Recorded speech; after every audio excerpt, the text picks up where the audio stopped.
Bene, amici podisti, ben ritrovati col nostro video diario di Coppa Friuli.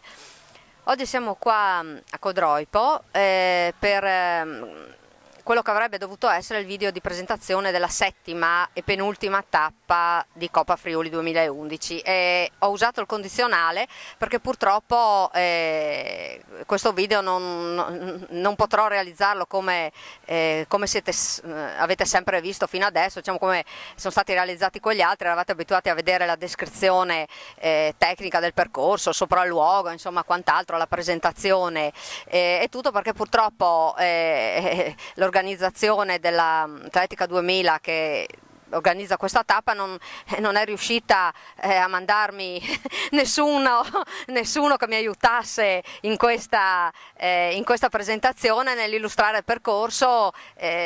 Purtroppo, cioè, così all'ultimo, quando ormai gli accordi sembravano presi, così c'è stato un intoppo e purtroppo è andata così. Quindi mi dispiace di non potervi illustrare come sempre i tratti magari più salienti, così le cose come eravate abituati. Posso dirvi comunque che partenza arrivo sarà qua nei pressi del campo sportivo polisportivo. Come sempre la partenza sarà alle 9:30, alle 11:30 ci saranno le premiazioni. Come così, ecco, le uniche notizie che posso darvi certe, vi faccio vedere il volantino perché purtroppo altro io non sono in grado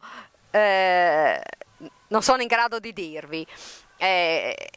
Anzi, posso dire che sarà invece una tappa allora a sorpresa, perché il percorso lo scoprirete quel giorno correndo, a meno che non abbiate qualcuno che può darvi qualche dritta, nel qual caso poi passatela anche a me, così potrò fare anch'io la mia tattica di gara eventualmente, prepararmi bene tecnicamente per la corsa.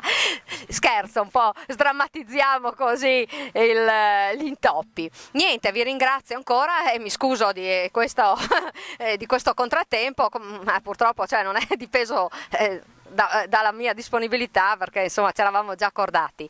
Niente, vi auguro buoni allenamenti come sempre, vi aspetto nel dopocorsa, se volete passate, raccontateci le vostre impressioni come siamo abituati a fare normalmente. Vi do appuntamento al prossimo video, che sarà quello di presentazione dell'ultima tappa. Ahimè, la Coppa Friuli sta già finendo, ormai che ci stavamo divertendo siamo arrivati alle battute finali, quindi vi aspetto per la presentazione della tappa di Remanzacco.